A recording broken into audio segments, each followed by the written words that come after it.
Greetings, welcome. Take Two with Jerry and Debbie on EWTN Radio. Debbie and I want to thank you once again today for allowing us to be part of your program. Thank you for letting us in. It really is your show. And Debbie, we're looking forward to another lively conversation, engaging conversation today with our listeners. We already have calls coming in, and we haven't even introduced the topic yet. I think this is great. That means that you're picking it up online and seeing the preview of the shows coming up. I love the way the Take Two family just takes charge and takes hold of their program, Take Two with Jerry and Debbie.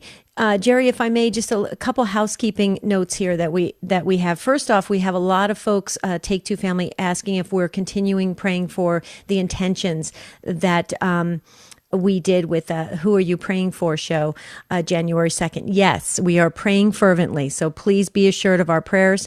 The other thing, too, is we're getting a lot of inquiries about the Stand Tall retreat. Just wanted to say that the jerryanddebbie.com website has all of the information. You just click on the Learn More information button, and you'll get the agenda and a link to St. Bernard Abbey, and you can sign up. It's an adults-only retreat. Okay, we're getting a lot of questions about if families can come. Adults only, because we may be covering some sensitive topics. But please sign up quickly, because we close registration January 31st. And the other thing is that we're getting a lot of requests for prayers for the eastern portion of the United States that is suffering the just unbelievable cold temperatures, the blizzards, they're snowed in, you name it. Lots of folks, please, let's pray that everybody is safe and warm and in shelters and covered, and, because that is just brutal. I can't even imagine. I'm watching it on TV, Jerry, and it's just, they said it's so cold, they can't even feel, they can't even feel their fingertips and stuff. That's brutal. Yeah, it is. Yeah, and our prayers certainly are with them and anybody else who is suffering or greatly inconvenienced or experiencing challenges in any way. So there you go, a little bit of housekeeping there. And now to our topic today. And as Debbie said, phone calls are already coming in. But we're going to explain a little bit about what we want your participation on today, your take at 1-800-585-9396. 1-800-585-9396. Remember, it's your show. You drive it. You make it, whatever it is. And today we're asking you, it's kind of a philosophical question, but we're gonna boil this down for you. Who are you? All right? As you self-identify in your life, who are you as you stand before God? I mean, Debbie, that's the eternal question, right? Who am I, and what am I? What am I made for? What is my purpose? And this is really a life skills exercise I just wanted to share. It's actually one of the hardest exercises for folks to do, to really jump in and to proclaim or declare who they are. Because that's why we see these self-help books and purpose books in the bookstores that are just packed with trying to find out who you are. Well, we want to just put this out there, this exercise, for you to maybe just really describe in a statement with 4 to 6 adjectives or phrases or verses or whatever that you feel prompted to share with us of how it describes you, your identity, your unique characteristics. Keep in mind, though, that this is not a limiting exercise. You're not going to be boxed in and that's who you have to be for the rest of your life. We're evolving, we're growing, we're changing. But this is who you are at this point, at this time, right now. And do you feel confident enough to declare that? And I think that is really, it's an important exercise, Jerry, because the sooner we know who we are, the gifts that God has given us, who we are created in the image and likeness of God, it allows us to be freed up so that God can use us in very spectacular ways. And that's really what this exercise is all about. So we're asking you today, who are you? Can you describe yourself in that kind of quick elevator speech of who you are? 1-800-585-9396. Who's going to be the leaders that are going to step up and say, I can do that. It's not a prideful exercise. This is an exercise really in just knowing ourselves. Yeah, and it could be qualities, it could be characteristics, it could be things other people have identified in you and said, "Hey, you are really caring. You're a great listener. You're empathetic. You're loving. You're patient. You're compassionate." It also could be you could ponder this for a moment, and you could say it could come down to this for you: I am a beloved son of God. Right. I'm a beloved daughter of God. You could be like me. Say, I love the wreckage that is me. Oh, I You love could that. say, I recognize how broken and wounded and the wreckage that I am. And in spite of that, I am someone who is loved by God. You might want to call and say, I am the loving, caring husband of, or wife of, or I'm a proud member of, insert your family name here, a forgiven sinner. There just, how would you, again, if somebody were to ask you this question, and it could take a long time to ponder this. We're putting you on the spot with just a little bit of time here, but how would you describe yourself today? And Debbie, I think this is important because a lot of people, like you said, struggle with this and maybe never take the time to do it. So there are many people listening today who I think are going to be prompted and inspired by what our listeners share to maybe take this exercise into this evening, into tomorrow, and into their future, and be able to really realize who they are and what God has made them to be. Well, you make a really good point, Jerry, because yes, as it does inspire others to grow and to get to know themselves better, that self-discovery. But the other thing too, Jerry, one of the reasons why folks can sometimes be hesitant to make an I am statement, I am a loving, caring, wife of Marty, that type of thing. They may be hesitant because they may feel like the world doesn't perceive them that way. And that's very unfortunate. That's why part of this exercise is to affirm those that step up. So when you share your statement about yourself, you may hear Jerry or we may say to you, yes, you are. Because to affirm that, it's important we do that. And also, too, if you take this exercise around the dinner table tonight, you can do this with your family, with your kids. You can just say to your children, who are you? Can you describe yourself? It's very important, though, that you affirm the statement that person puts forth, especially if they're being very genuine about it. The last thing you want to do is say, oh, well, no, you're not. That's not you. That's not true. It's not for us to decide that. If this person feels that they are a loving, caring, spiritual person, then we need to affirm that. That is definitely, I believe, the Christian thing to do. And so, but it's a healthy exercise to do around the dinner table as well, Jerry. All right, well, here's the number, 1-800-585-9396, 1-800-585-9396. Doug, you're going to be first when we come back, when we get to your phone calls on Take Two with Jerry and Debbie. Again, asking the question today, who are you? It's a philosophical sort of question, and it's one that we could spend the rest of our lives thinking about. But we're going to ask you in just a few short words or phrases, who do you understand yourself to be as made by God, loved by God, and whatever your purpose or your mission, your qualities, your characteristics, 1-800-585-9396. Take that open phone line there. We'll be right back.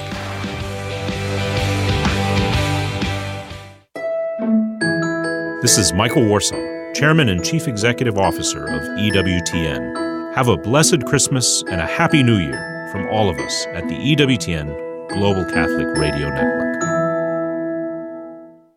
Renew your faith, renew your spirit, and receive the most precious gift of time with our Lord. Stand Tall, an unforgettable retreat, is coming to the St. Bernard Abbey in Cullman, Alabama, February 9th through 11th. Join Take Two's own Jerry Usher and Debbie Georgiani for a spirit-filled weekend, including a visit to the Shrine of the Most Blessed Sacrament, Mass with the Benedictine monks, an evening campfire celebration, and talks by Jerry and Debbie. Space is limited, so register today at jerryanddebbie.com. Do you Roku? Roku is a small black box that allows you to instantly stream EWTN to your TV. All you need is a high-speed internet connection, a TV, and the Roku player. For more, visit EWTN.com/Roku. The wisdom of Mother Angelica. I bet the people that are alone on Christmas are the only ones celebrating Christmas. Think about it. Women in lonely apartments, and maybe you are lonely, and maybe you're crying because there's nobody around and everybody's celebrating, but maybe you're the only one celebrating. Maybe you're the one that really knows whose birthday it is. When my mother was alone, after I entered the monastery for Christmas, she was alone, but she had 2 plates on her table, one for her and one for Jesus. Say, oh, come on now, he wasn't there. Yeah, he was.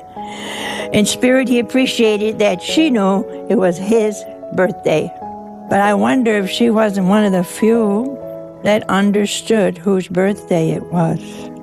You see, we have lost the reality of why he came, and so we don't celebrate why he came. For more information on Mother Angelica, visit Religious Catalog at EWTNRC.com.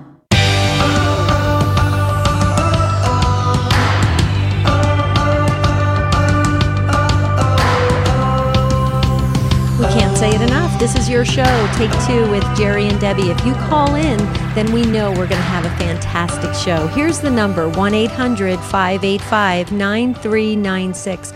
All you have to do is make your statement. You just have to say, I am, and you finish the sentence. It's pretty cool. So we want to hear from you. We're asking you who you are today. And Jerry, I have to tell you, this is one of my favorite life skills exercises because it allows people to just come alive and just celebrate who they are. And so I get really, really excited to hear what folks have to say about themselves. I think it's beautiful. And it just, we just know how much we just praise and it glorifies God because it's just incredible because you're created in the image and likeness. So who are you? That's what we're asking today. 1-800-585-9396. Okay, Doug was first up. Yeah, well, I was just going to say, as we go to Doug, not only will this inspire other people to maybe take this exercise on, but it could be eye-opening for you to say, wow, you know what? You know, you could learn something about yourself. So, again, as Debbie said, Doug is first, listening on Sirius XM 130 in Blooming Prairie, Minnesota. Hi, Doug. Welcome to Take Two with Jerry and Debbie. Hello. Yeah, I can't wait till the February retreat. I'm coming down for that. Oh, praise God. Looking forward to seeing in freezing Minnesota here. Minnesota. Yeah, Good deal. But anyway, just the thought of being there, it's like having hors d'oeuvres in a beautiful garden that's right next to a big banquet hall, and just being here with fellow believers on fire for God, and it's like having an hors d'oeuvre before we go to the big banquet afterwards. But anyway, I think Jerry and I might start a new club called the Wreckage Club. I'm a wreck. I'm a train wreck myself, and where I get that scripturally is 1 Corinthians 15:9, where Paul says, "I am the least among the disciples." He knows his past, and I think the reason God found him so useful is because he was almost pride proofed. He knew that he could never boast of where he was from, his past. So I put myself in that same wreckage category. But then I also describe myself in Matthew 20, 1 through 15, where the people are working in the garden, and those who start at the end of the day get the same pay as those who started in the beginning. And God's just saying, hey, it's my money. I can spend it the way I want. The guys who started in the beginning are complaining. Why do they get the same pay? God doesn't care where you come into the garden to work. He just cares that you get there. And the way I can make sense of it is that, the people that came late, they just missed out because working in the garden isn't, a chore, so to speak. It's a privilege. It's an honor to work in the garden. And then on top of it all, I might throw in Joel 2:25. I will make up for the years when the grasshoppers ate your crops. Mm-hmm. He can make up for the lost time, the reason that you were late in getting to the garden. Well, Doug, this is brilliant stuff that you are sharing, and I love the fact that you weave in scriptures and so forth. And I've always marveled at Paul, because there was actually an evolution, I think, in his thinking. There was another passage where he says something like, "I don't consider myself inferior to what he calls super apostles." So he's kind of a little bit boastful there. But as his life went on, and he suffered, and he experienced challenges and trials and the shipwrecks and the imprisonments and all of that stuff, God did humble him. He brought him to a different place, and Paul was very self-aware because of all of that. So I'm glad that you brought him in there. And then also, like you said, It doesn't matter where we've been, what we've done, who we have been. The key is, who are we now? And once we enter into that vineyard, whether it's the first hour, the last hour, we're going to get the same pay. And like you said, God can make up for all the years the grasshoppers, or some translations say locusts, have eaten. So, Debbie, these are some great points to get us started here from Doug. I'm just marveling at his insights. Oh, absolutely, Doug. And I think I heard you correctly that you said you're going to be joining us on the Stand Tall retreat. I can't wait to have more of these discussions and to really dive into Scripture and to learn more about all of us. I think I agree with Jerry. It was a brilliant call. I'm glad you were the first up today, kind of setting the stage for everyone else, being that leader, Doug, and can't wait to see you in just, oh my goodness, Jerry, just a little over a month. Yeah. Anything else, Doug, you wanted to add? No. Just I feel like the night before Christmas. I can't wait for the next morning about the retreat. So, well, we're looking forward to having you with us, Doug. Thank you so much for being a part of your program today. Take Two with Jerry and Debbie. 1-800-585-9396. See, folks, there you go. I mean, that's what we're doing right now, just having a conversation about who we see ourselves to be. Who are we? Again, it could be a philosophical question that, the greatest thinkers and the greatest minds in the history could spend their entire lives thinking about, or it could be just real simple on the tip of your tongue right now. 1-800-585-9396. Anna is next in Burlington, Vermont, listening on Our Lady of Perpetual Help Radio. Anna, welcome to Take Two with Jerry and Debbie. How are you? I'm good, Jerry and Debbie. How are you? Great. Better now that you called, Anna. Thank you. Oh, thank you. That's sweet. So, who are you, Anna? So, I live in, I used to live in Burlington, Vermont, currently in Johnson, but I am absolutely everything with God and nothing alone. That's what I wanted to contribute on today's show. I feel also, as you and Doug described or explained, broken without him. And I remember every single day when I wake up, which, that's why, because I haven't prayed yet. So without prayer and without starting my day walking with God, I can do nothing. And that's what I wanted to share today. Well, Anna, I'm glad you did, because I think that's wonderful. And yes, you are. If you're everything with God. And I absolutely love that. And I love the fact that you are very aware of the fact that when you start the day, it's important to start it, give your first efforts to God, and you're doing that. And I think that's true for all of us. When we get on with our day, when we start jumping out of bed and going right to our chores or right to our work, we're missing that precious time where God can fill us and really allow us to be the best we can be in that present day, which is all we have, the present moment.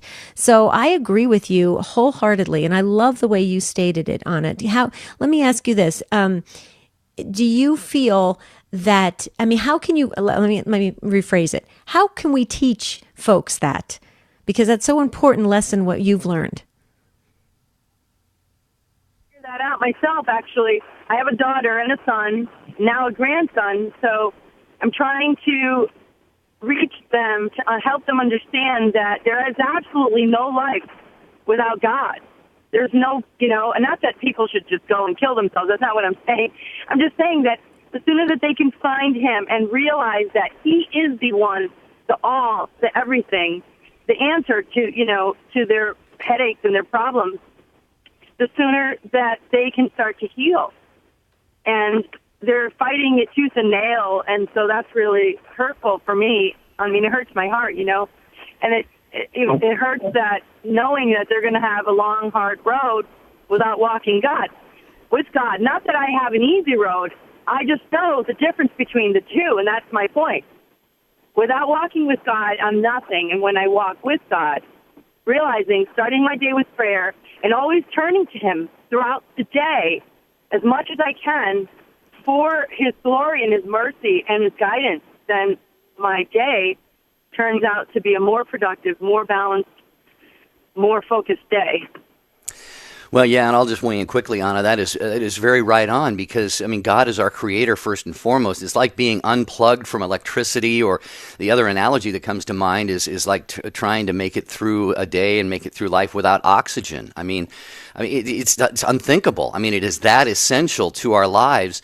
And on the spiritual level, if we're trying to make it and get by and be productive and live our lives without God, there is a certain, I don't want to say almost a death, we're not alive. We're not fully alive.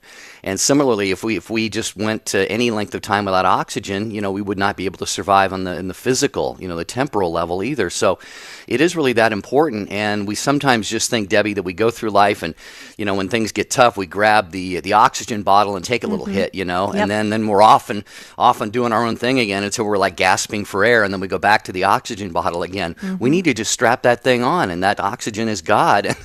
I don't know if those are corny analogies or what, but Anna's point is right on, I think. I agree. And Anna, I love that you're passing that down and trying to catechize your children and grandchildren. Here's the thing, though: by you just living it the way you are, and it'll come through you, and that's a precious way to catechize as well. So Anna, thank you so very much. Happy New Year to you. I loved your contribution today on Take Two. Thank you for taking the time and calling in. Okay, we have an open phone line. I can't believe it. An open phone line on Take Two. We hardly ever have that. 1-800, I know. What problems to have. 1-800-585-9396. We're asking you, who are you? Finish that statement, or start the statement with I am, and then just go for it. Whatever's on your heart about yourself. We're going to affirm it. Okay, we're not going to question it. We're going to affirm it. 1-800-585-9396. Okay, we're going to get to Mary right after Marty. Marty got in just a little ahead of you, Mary. He is in Houston, Texas, listening on Guadalupe Radio. Marty, welcome to Take Two with Jerry and Debbie. Hi, Marty. Merry Christmas. Happy New Year. Thank you. The same to y'all. I just wanted to make the comment that I am very complicated. I'm sensitive, very grateful, and I've just found through my life, through my struggles, that God has taught me to be very humble. In a lot of ways, I'm like Mother Angelica. I'm feisty. When somebody tells me, no, I can't do something, that makes me fight harder. And but I always remember that when I go through pain, that I remembered something Mother Teresa of Calcutta said. They asked her, how could she do what she did? And she said, because I see the face of Jesus in everyone. And I try to remember, with my temper and my shortcomings, I always try to remember you never know when you're talking to Jesus, and try to live by his example. Mm-hmm. Wow. So that's how powerful. I've learned my road to, and I've talked to y'all before. Mm-hmm. I'm the guy that took care of his elderly mother for 20 years and lost her last year. Right. Yeah, bless your heart, Marty. Yeah. Go ahead. Marty, we're so glad you called in and shared your I am statement. And yes, you are. Yes, you are. And it's beautiful the way you just came right out and shared it. May I, if you're open to it, may I just tweak one word that you said? And this is my life skills hat going on. Okay, you use the word. Okay, may I do? Are you going to give me permission, Marty? Sure. Okay, cool. You use the word complicated. Okay, I want, if you can, just replace the word complicated with another synonym. It's right there. It's a sister of the word complicated, but maybe use the word complex or intricate, something of that nature. The reason why is because when we identify ourselves with something that can possibly be a negative connotation, complicated could be, I don't want to touch that. It's too complicated. Okay. But something that's complex could be intriguing. It could be very interesting. It's very deep. It has many layers. Okay. So if this is your statement, if you would be open to just changing that word, I think it would just kind of and capture the fullness of better for you. That's just my little suggestion. Thank you for that. Yeah. I guess I used that word because, like I said, I have a temper sometimes, like Saint Ambrose, Ambrose, I think it was. Right. St. Jerome, but too, it's due to I have ADHD. And so when I get frustrated on something, I'm kind of like a kid. I lash out, Sure. and that's where my temper comes in. Okay, well then here's the thing: if you have a temper, you can almost just you can kind of move that into being passionate. Okay, so there's certain words you can use that will help you grow in virtue. So if your goal is that, then it takes on a better long-term goal, as opposed to just being kind of stuck in, because I know I have a very quick temper, but I view it as being very passionate. So, and I think that helps. What do you think, Jerry? I agree, Marty. Great call. Thank you. I love the fact that you mixed in, some things that you feel like you could use a little bit of work on. You did a very honest assessment, an honest evaluation. And yes, you are all of those things, and all of those things combine to make you the beautiful human being that God created you to be. Thank you, Marty. Look forward to hearing from you again on Take Two with Jerry and Debbie.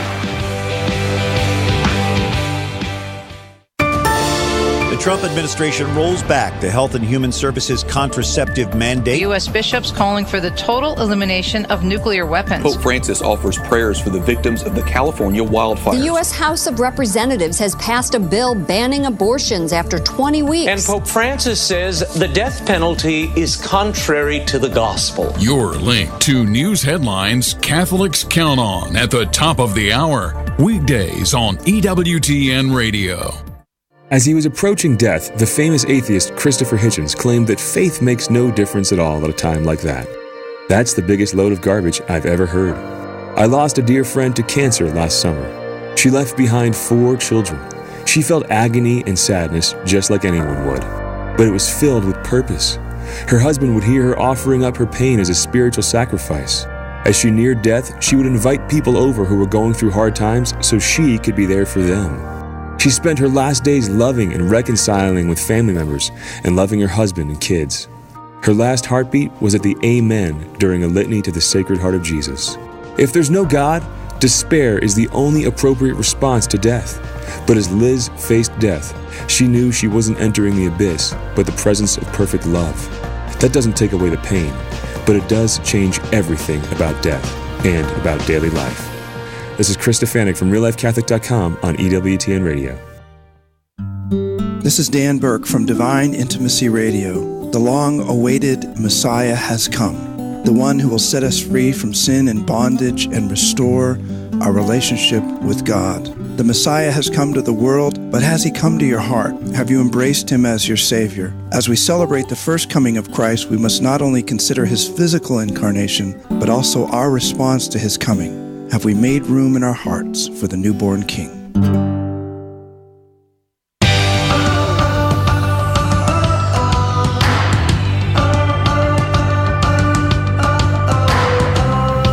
We're asking you today on Take Two, who are you? So all you have to do is call in and answer that. 1-800-585-9396. That's the number to call to get on the show, just like Mary did in Cedar Falls, Iowa, listening on Sirius XM 130. Actually, we got, there was a Mary in Quincy, Washington. Did I get the wrong Mary? There's there's Marys. 2 Marys. Yeah, we don't know. You know what? I looked at it so quick. It's my 50-year-old eyes. I don't know what to tell you. Well, plus I have to be a little, I have to safeguard my home state of Washington, Mary and Quincy. Okay. Mary, I'm Mary, a native of Seattle, Mary. Welcome to the program. How are you, the other Mary? Hold on. Okay. Hi, Mary. Thank you. Thank you. Have a wonderful day. Yes. My answer to your question today is I am a child of God. And prayer is a key part of my life, acknowledging God's presence in my life and his strength to keep me going. I thank him. This morning I woke up in despair, and knowing that God was always by my side, it gave me comfort. Today is my youngest son's 38th birthday, and it also marks the end of my dad's life, 38 years of him being gone. And all I can say is that at the moment of his surrender, all I can do is give praise to God, and I thank him for his part in my life. And God places me where prayers are needed, and I'm thankful for the many blessings. Sometimes I wonder, am I worthy of God? And I know that because being his child, he has forgiven me my wrongs. And as I keep on going, I'm going to keep on making mistakes, but God is always going to be by my side. And this is what I want the world to see. This is what I want my family to see. This is what I want the world to see. Yesterday, I was at a friend's house who's recently widowed, and I've been widowed for 3 years, and my friend for almost 2 years. And we were having dinner, and her sister came over to visit because she is going to have to go in for heart surgery. And today they were going to do the dye test for her. And, just being able to share, my faith and my beliefs, and knowing that I can pray for people and that God's going to give me the strength and he's going to place me where I am needed helps get me through life. As it did this morning when I was in despair, and I said, God, you are my strength. You are what keeps me going. Help me be a good role model to all. Mary, I just want to I just want to say, you said you are a child of God. You absolutely are. And look what, in any family, there are going to be those who are going to be role models and guides and witnesses and shining lights for others. And look, you just listed so many interactions and interrelationships that you have that God is speaking through you, and he is showing himself to others through you. That is absolutely powerful. You have got just an amazing, amazing purpose and a mission right there. And I just, if we understood you correctly, did you lost your father the very day that your son was born? You said each was 38 years ago. Was that the same? Yeah, no? Actually, my dad died in 79, August of 79, and I had my child January 4th of 80. Okay. And so he was a pivotal part of my life. We were raised by a single parent. My mom died at childbirth when I was 5 years old, and my dad was a single parent and continued to raise us until he was 79. And, wow. We were present with him the last 6 weeks of his life. We never left him alone. We always felt God's presence, and he always, instilled that in us, that we were never alone, that God would always be with us. And that is something that I've instilled in my children. And when I had my son go into the Marines and wasn't able to communicate with him, and they were going through some of their exercises, he remembers being in San Diego and being along the beaches with their heavy backpacks and everything. And he said, Mom, I was always focused. When I was the most tired, he says, that was when God was carrying me, Mom. So we've always had footsteps in our house. It is something that just gets us through life. And no matter what, I tell my child, I have 6 children. Wow. And I tell them all, we're not going to be able to be with you step by step, but you're never going to be alone. Just acknowledge that there is a God, and he is with you. Yes. Mary, can I ask you a question, though? Because I can't let you go. It'll bother me all day long. You use the word despair. Okay. You use the word despair twice. Okay. Where is the despair coming from? We're not counselors or anything, but I'm just as a sister in Christ, I just want to know, where's that despair? Because that's a very deep word. Yes, and it's just in bearing the loneliness of being married 50 years and losing your husband, and knowing that he's no longer here. Spiritually, he's present, because it's just like God. He makes himself known to me, that he is with me and he's overlooking me, and I'm not alone. But God is my main strength. Okay, so a couple things. Mary, do we have your husband's name in our book? Because we pray, and also your dad's name? We have your husband? You have my husband's. Yes, this is about the third time I called. And my dad's name is Eloy Flores. Eloy. And just give me your husband's name again. I'm going to put it next to Eloy because they're, okay, family. John Martinez, Johnny Martinez. Okay. So just a couple things, Mary. I mean, obviously you're feeling that, it's a part of you, that has been ripped away, for this particular life. But, we have all of eternity. You know that. I love the way you said, Lord, it's you and me. You've got me. And that your relationship that you're deepening with God, can fill that void. But please keep in mind, and this is not some kind of trinket thing or something that's trivial. God purposely gave us, each and every one of us, a guardian angel to walk with us. It's very, very important because otherwise all of us could feel very, very alone. I mean, we could all feel like we're on our own island. Please, if you haven't done so already, develop your relationship with your guardian angel, because that is why he gifted it to us, so that we could have that companion to be there for us when we have those moments of feeling alone or we're not sure of what's going on, and even for protection and for a guide. But Mary, I will tell you that I'm going to be praying for you that you, I would love for you the next time you call, that you don't feel that word despair, because you're too precious. 6 children you've had? Oh my goodness. Yes. Look what you have to look forward to, Mary. I would get you. That's awesome. I mean, eternity is going to be very crowded for you. Yep. I have 20 grandchildren, 17 grandchildren, and 3 great-grandchildren. My point exactly. Blessed. Yeah, Mary, very you blessed. are. Really? So I would, see how you giggled and smiled, because you know that you're gonna have such a gigantic family up there. You're gonna crowd us all out of heaven. Oh yes, yes, and we have a lot of fallen angels that have gone before us, and we just look for the day that we can join them again. Amen. Yes. Bless you. You have a beautiful heart, Mary. Thank you for sharing it with us and with our listeners today. You are a child of God, and you are shining the light of God and of Christ into so many other lives. Thank you so much, Mary. Bless you, and we look forward to hearing from you again. 1-800-585-9396. Just asking you today on the show, who are you? How do you see yourself? Qualities, characteristics. It could be a child of God. Could be I'm the loving spouse of, parents of. What would you say to complete that sentence?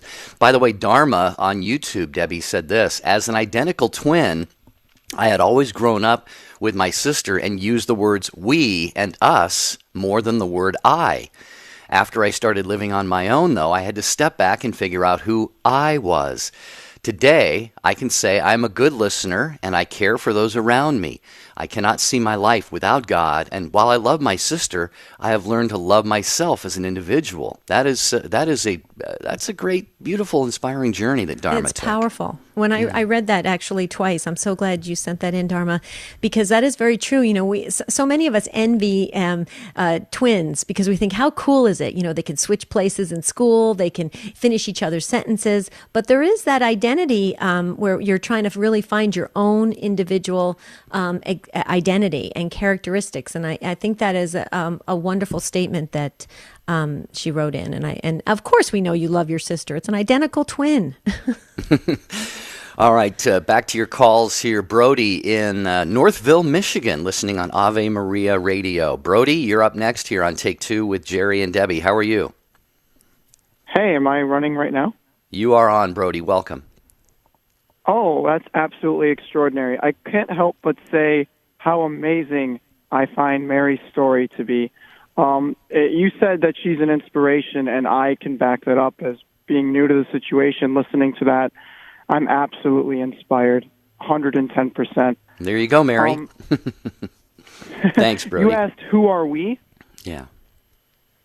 Yep. I see myself, and I'm fortunate enough to be in a situation in life where I can hold the point of view that, we are all made in God's image, and I see myself as having the opportunity, just like the rest of us, to explore this beautiful world. I'm a son of the world. I love it. The trees, the sky, the ideas, the possibilities, everything is just speaks so many stories, Mm-hmm. Yeah. Go ahead, Deb. I was just going to say... Go ahead. Well, you comment on what Brody had to say first because I wanted to challenge him on something, but go ahead. Well, I love what I love about it is, a lot of people can misinterpret what you're saying, Brody, and I think I know what you are saying. It's not this pantheistic sort of approach or view of the world, but rather it's viewing the world. I mean, all of creation is woven together, and in fact, I think even in the book of Romans, if I'm not mistaken, Paul writes something about all of creation groans in anticipation of I'm not sure how he puts it, the culmination of salvation history, something like that. So all of creation is indeed woven and bound together, and so to be someone who appreciates the trees, the sky, the stars, all of that, and recognizing whose hand it comes from, and it's the same hand that we all come from. Debbie, I think that. I appreciate what Brody said. Oh, absolutely. And Brody, I just wanted to tail off on what Jerry was saying, and based on your how you see yourself, can I just challenge you for a second? Are you open to that? Oh, I love it. Please do. Okay, cool. All right. So I want you just to pick four descriptive words about yourself, just descriptive adjectives about yourself, real quickly, and just say, I am, and just give me the 4 words. Go. Okay. I am courageous, curious, compassionate, and calm. All the C's. I love that. Wow. And yes, you are. Yes, you are, Brody. Do you hear what you just said? Can you repeat those again? I'm going to write them down because I wanted to listen to them first. Can. I got courageous. Courageous. I said curious. Curious. Compassionate. And calm. Wow. Those are Jesus qualities. Pretty cool. Well, it's a great combination, it all comes really. from a source. Yeah, it does. But do you see how quickly you did that and how wonderful that is? And every one of those qualities goes with it an ability to edify others, to instruct others, to help others, to get others closer to God. Because, I mean, it's amazing what you just said. I mean, being courageous, of course you have to be courageous to be a Christian, especially in this day and age. I love your curiosity because curiosity is always going to give you, you're going to be appreciative, like Jerry said, grateful. You're going to want to delve into things more and really dissect things. That is amazing. The compassionate, well, that's Jesus. Compassion, I mean, and see the passion. Sure. The passion is in there, Brody. So I love that. And calm, well, the calm is going to allow you to absorb things, take things in, listen to other people. Brody, you have the makings of a saint. You really do. You're a saint in training. I love it. What do you think? Is that a little too much of a high expectation, or but I mean, we all are saints. I still know how imperfect I am, and we're all students. But to have something like that to inspire towards, definitely, it's the structure to have a good life. Mm-hmm. Yep. I love it.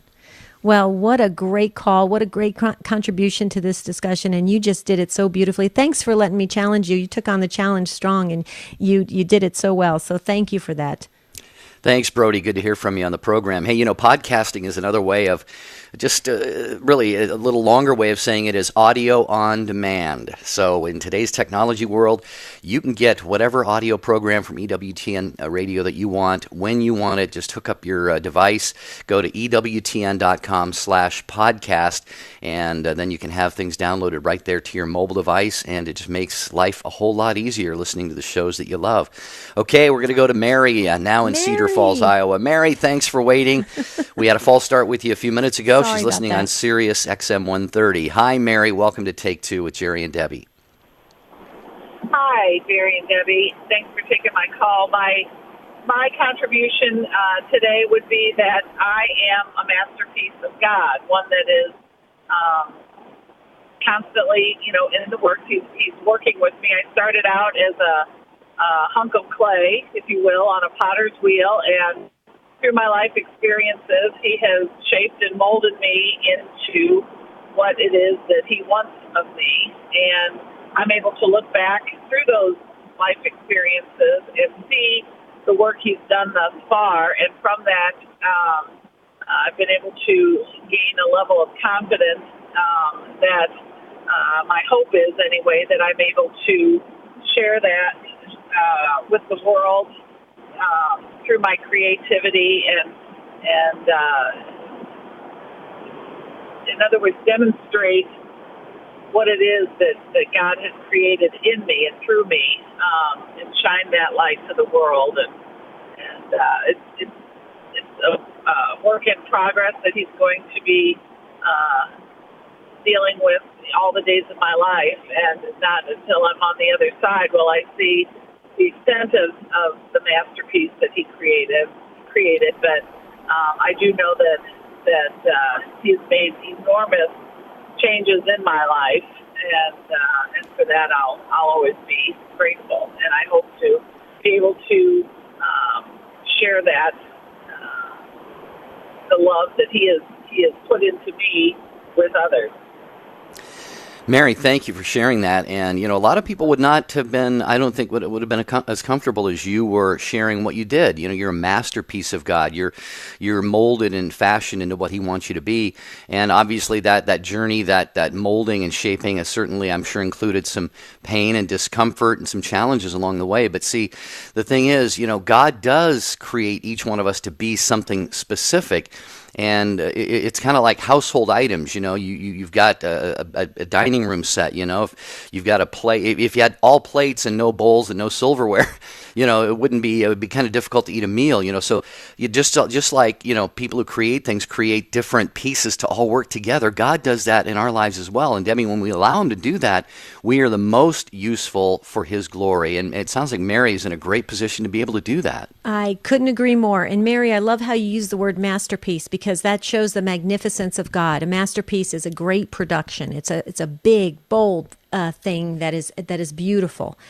And when you use that word, that just goes to show how much you appreciate the gifts that God has given you. What you appreciate that you're created in the image and likeness of God, and we're all works in progress, and we're all saints in training. So you know what? Here's the thing, Mary. To me, I love the verbiage that you're using, and I think it's wonderful because it allows you. And I like how you said, "I'll see the final version," but God's going to give you snippets along the way, and in those little tiny little jewels that he puts in front of you, you're going to start to see that tapestry is woven, and that masterpiece is more beautiful than you ever could have imagined. And that's how God works. I love the way you termed it. I pray you never lose that word masterpiece, Mary. Is that? Are you an artist by any chance? No, it's funny. I love to do things with my hands, although I'm not an artist.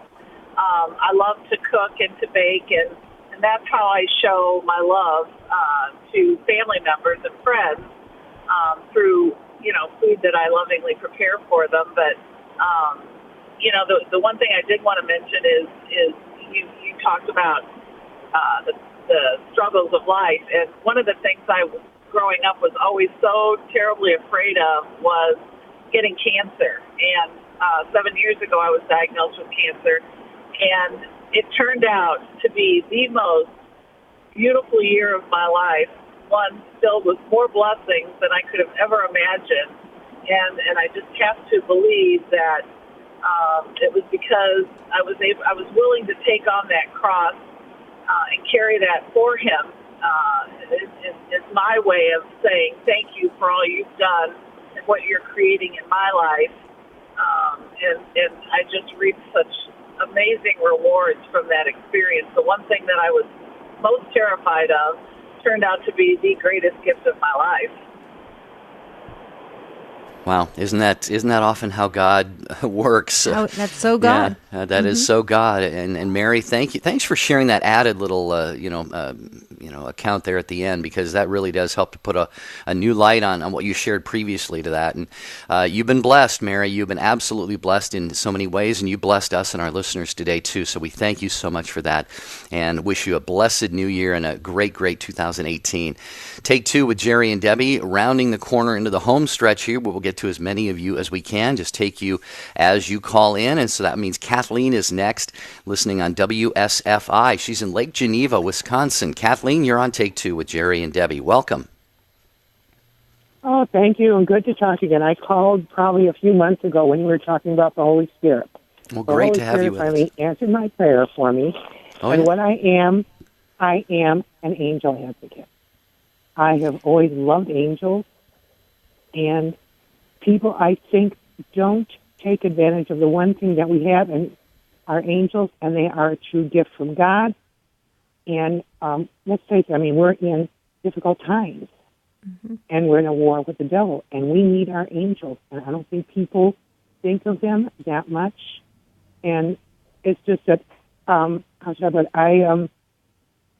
I do crafts, and I'd always loved angels. I finally started designing some angels, and now I'm into making angel cards and anything I can think of with angels because I want to make people aware, and it makes, and people buy the things, and it's kind of building up, and I'm working this whole winter on angels for anything I can think of to do angels, and I'm going to use it this summer when I go to the flea market because I'm getting ready to move because I'm disabled and I have to move in with my daughter. So while I'm busy cleaning up and getting my house ready for sale, I'm working on angels. And it's a perfect way to evangelize. People really need to realize they need their angel. It's God's gift. It's God's gift. And for most people, they're just there and never think about them. Well, I love my angel. And so I'm calling my it's not a business. It's basically just, I sell the things for what it costs me to make them. I'm calling it All Things Angel. All Things Angels. Wow. I love it. Kathleen, I could have let you go on for an entire hour because that's... Oh, I can tell you some things that my angel has done for me that I consider miracles. And people say, oh, it's just, even my daughter sometimes says, oh, Mommy, you just get too churchy sometimes. I say, well, that's my life. Well, all you got to do is point back to Psalm 91. God doesn't lie. Psalm 91 is as clear as a bell that God gave us our guardian angel to guide us, to guard us. And that's where Kathleen, that's where those, what you call miracles happen. And they happen on a regular basis. But when the relationship is built with the angels, see, the angels are standing by. They're there. It's if we acknowledge them that it is a gift from God. Kathleen, would you do me a little favor if you can? I know you're busy moving and everything, but if you could email me, I just have a couple things I might want to impart to you if that's okay. The only thing is, all right, this is good. I'm poor. I do not have an email address. I'm not on the internet or anything. Well, when you get to your family's house or something, if you do remember it, okay. But it's not going to be until springtime. That's okay. What I was but every once in a while you probably hear from me when a special subject comes up, and I'll let you know what things are going on, how things are going. But yeah. Well, you're raising awareness for the guardian angels, and I'll tell you what, Kathleen, you're right. This is a world that definitely needs to remember that we're not alone. We're actually very crowded here on Earth because we've got the angels right next to us. So thank you for doing that great, great ministry work and just teaching all of us about the gift, the great gift that God gave us as a companion for our entire lifetime. And I think that's pretty cool when you think about it. We're going to get to meet that angel when we die, and that angel's going to escort us, up to heaven, hopefully. And I think that's a pretty cool concept, Jerry. I think Kathleen nailed it. My angel's going to have a few questions for me, though. Like, you made it really tough on occasion. You really made me work hard. Your angel's going to be sweating. Yes, sweating, dripping, wiping the sweat off. Kathleen, thank you so much. Thank you, Kathleen. And there is a moment every day on Take Two and Jerry with Jerry and Debbie that we hate, and that's right now because the show is ending. We'd love to go on with you. Jessica, Timothy, and Yvette, we are so sorry. Please join us again tomorrow. We're going to talk about how do you unplug, not just get away for 5 minutes and quiet yourself, but how do you escape the world and get refreshed? Do you go hunting, fishing, camping, maybe take a retreat, go on a pilgrimage? How do you really like to step outside of the noise and the hustle and bustle of the world and just be with yourself and get to know yourself, a little self-discovery, and get to know God better? That's our conversation tomorrow. That's going to be exciting, but please don't forget to check out jerryanddebbie.com. Check out the retreat, Stand Tall Retreat in February. We'd like to get to know you better. So if you would check that out, maybe join us. We would be so grateful. Until tomorrow, have a beautiful and blessed day.